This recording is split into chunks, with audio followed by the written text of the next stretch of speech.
पूरे देश में इस वक्त दलित विरोधी ऐसी आंधी चल रही है कि कोई सरेआम एक राजनेता को एक सांसद की हत्या करने की धमकी दे देता है। कोई देश के पीएम का पुतला फूंकता है, लेकिन जातिवादियों की दबंगाई इतनी बढ़ गई है कि कानून भी उनके आगे मूक बना रहता है। नमस्कार, मेरा नाम है मोहिनी, आप देख रहे हैं भीमसेना। पिछले 24 घंटे में दलितों के साथ होने वाली घटनाओं के बारे में जानेंगे जो इस वक्त सोशल मीडिया पर काफी सुर्खियों में है। दलितों से जुड़ा पहला मामला भीम आर्मी चीफ चंद्रशेखर आजाद को लेकर है। 15 मार्च को बाराबंकी में प्रोग्राम न करने को लेकर करनी सेना की धमकी की आग अभी ठंडी भी नहीं हुई थी कि उन्हें फिर से सरेआम सोशल मीडिया पर लाखों की भीड़ में जान से मारने की धमकी दी जा रही है। ये खबर उत्तर प्रदेश के प्रयागराज के मेजा थाना क्षेत्र के ग्राम सभा पकरी सेवार की है, जहां राहुल त्रिपाठी नाम के एक व्यक्ति ने चंद्रशेखर आजाद के बारे में अपशब्द कहते हुए कहा कि अगर उसकी जमानत कराने की जिम्मेदारी कोई लेता है तो वो लाखों की भीड़ में भी आजाद को गोली मार देगा। ये कोई पहली बार नहीं है कि आजाद को इस तरह की धमकी दी जा रही हो, जबकि वो एक प्रतिष्ठित संवैधानिक पद पर हैं। लेकिन केवल दलितों की आवाज बनने के कारण जातिवादी आतंकियों ने आजाद को निशाने पर ले लिया है।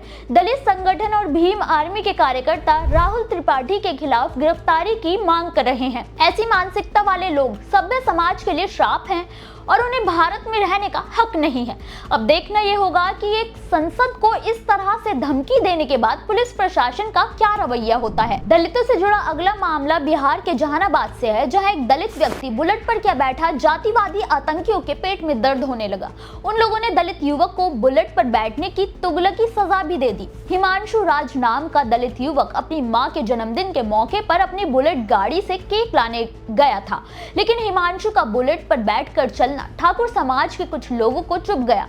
उन लोगों ने पहले तो हिमांशु को रोककर उसके लिए जाति सूचक शब्दों का इस्तेमाल करते हुए पूछा कि एक दलित होकर उसकी बुलेट पर चढ़ने की हिम्मत कैसे हुई, जिस पर हिमांशु ने दबंगों का विरोध भी किया, लेकिन उससे गुस्साए दबंगों ने हिमांशु को बुरी तरह से पीट दिया और उसकी बुलेट गाड़ी के साथ तोड़फोड़ भी की। वहीं पुलिस ने भी इस मामले में कोई कार्रवाई करने के बजाय दलित परिवार को बाहर कर दिया, जिसके बाद पीड़ित परिवार बहुजन समाज के लिए लड़ने वाले युवा क्रांतिकारी नेता गोल्डन दास से मिलने पहुंचा और न्याय के लिए उनके लिए आवाज उठाने की अपील की है। हैरानी की बात तो यह है कि जब पैसा दलितों की मेहनत का है, कमाई उनकी है, तो फिर वो बुलेट से चले या कार से, किसी भी जातिवादी को इससे क्यों परेशानी है।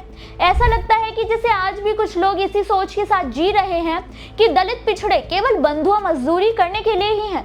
अब देखना ये होगा कि क्या इस मामले में दलित युवक को न्याय मिलता है या नहीं। दलितों से जुड़ा अगला मामला पंजाब के जालंधर से है, जहां दलित मां बेटे के साथ पुलिस की बर्बरता ने पूरे समाज को झकझोर दिया है। ये घटना जालंधर के भार्गो पुलिस स्टेशन इलाके की है। इस घटना का एक वीडियो भी काफी वायरल हो रहा है, जिसमें एक दलित युवती को पुलिस वाले घसीटते हुए ले जा रहे हैं, साथ ही एक अर्धनग्न व्यक्ति को भी सड़क पर पीट रहे हैं, जिसका आसपास के लोग विरोध भी कर रहे हैं, लेकिन पुलिस के कानों पर तो जू तक नहीं रेंगी। वीडियो के वायरल होने के बाद अब ये मामला राजनीतिक रूप ले चुका है। पीड़िता को न्याय दिलाने के लिए पूर्व विधायक शीतल अंगुराल, कांग्रेस हल्का इंचार्ज सुरेंद्र कौर, पार्षद तरसेम लखोत्रा और पूर्व पार्षद विपिन कुमार ने एएसआई के कार्यालय के बाहर उसके खिलाफ प्रदर्शन शुरू कर दिया है। पीड़िता ने बताया कि उनकी पोती को कस्टडी में लेकर उनके बेटे बहू के बीच विवाद चल रहा है और एक दिन वो बेटी को लाने बहू के मायके गया था, लेकिन बहू के परिवार वालों ने पोती को नहीं दिया। वहां जो भी हुआ उसकी जानकारी देने के लिए वो खुद पुलिस स्टेशन गई थी, लेकिन वहां जांच अधिकारी नहीं था तो उन्हें वापस आना पड़ा। लेकिन अगले ही दिन पुलिस वालों ने क्रूरता की सारी हदें पार करते हुए सुबह 7 बजे ही उनके घर में जबरन घुस गए, उनके बेटे को बुरी तरह से पीटा और उन्हें बालों से पकड़कर घसीटा। उन्होंने मांग की है बर्बरता करने वाले एएसआई के खिलाफ सख्त कार्रवाई होनी चाहिए। जब तक उन्हें न्याय नहीं मिल जाता तब तक वो शांत नहीं रहेंगे। पुलिस का एक तरफा रवैया दिखाता है कि दलितों के लिए वाकई में कानून कितना बराबर है। दलितों से जुड़ा अगला मामला तेलंगाना से है, जहां बाबा साहेब अम्बेडकर का अपमान करने और उनसे जुड़े तथ्यों को गलत तरीके से तोड़ मरोड़ कर पेश करने के मामले में फिल्म मेकर एसएस राजामौली के पिता लेखक विजेंद्र प्रसाद के खिलाफ SC/ST एक्ट के तहत तेलंगाना के पुलिस महानिदेशक डीजीपी से एफआईआर दर्ज करने की मांग की जा रही है। ये मांग करने वाले हैं दलित संगठन माला संक्षेमा संगम के कार्यकर्ता। संगठन ने विजेंद्र प्रसाद पर आरोप लगाया कि उन्होंने अंबेडकर की लड़ाई और संघर्ष का मजाक उड़ाते हुए तथ्यों के साथ छेड़छाड़ कर बाबा साहेब का अपमान किया है। विजेंद्र ने कहा कि बाबा साहेब ने जातिवादी संघर्ष तब शुरू किया था जब उनकी पत्नी को तालाब से पानी पीने के लिए रोका गया था, जबकि ये बात पूरी तरह से गलत है। यहाँ दलितों की महिलाओं के लिए भी अपशब्द का इस्तेमाल करके उनकी गरिमा को ठेस पहुंचाने की कोशिश की गई है। जो कहानी उन्होंने सुनाई वो पूरी तरह से मनगढ़ंत है, जो जातिगत अपमान को दर्शाता है।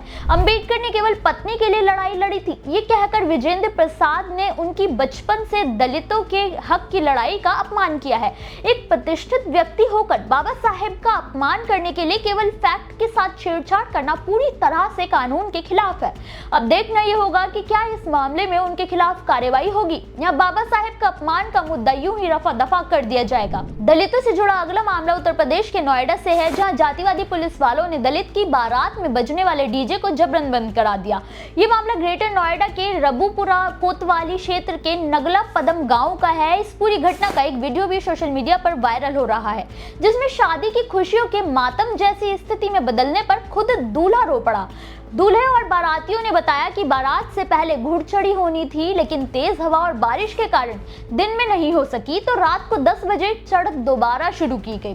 लेकिन तभी पुलिस वहां पहुंच गई और उन लोगों ने जबरन डीजे बंद करवा दिया। बारातियों ने पुलिस पर जातिगत भेदभाव करने का आरोप लगाते हुए कहा कि दलित की बारात होने के कारण उन्हें रोका गया, जबकि जब ठाकुरों की शादियों में रात भर डीजे बजता है तो पुलिस को कोई नियम कानून नहीं दिखते हैं। दलित परिवार इस मामले में उचित कार्रवाई की अपील कर रहा है। तो वहीं रबुपुरा कोतवाली प्रभारी श्याम बाबू शुक्ला ने बताया कि पुलिस केवल नियमों का पालन कर रही थी, लेकिन फिर भी इस मामले में जांच कर रही है। अब देखना यह होगा कि क्या वाकई में दलित की बारात होने के कारण इस तरह का भेदभाव किया गया है। वैसे आपको क्या लगता है कि मामला क्या है, हमें कमेंट करके जरूर बताएं। दलितों से जुड़ी इन खबरों पर आपकी क्या राय है, हमें कमेंट करके जरूर बताएं।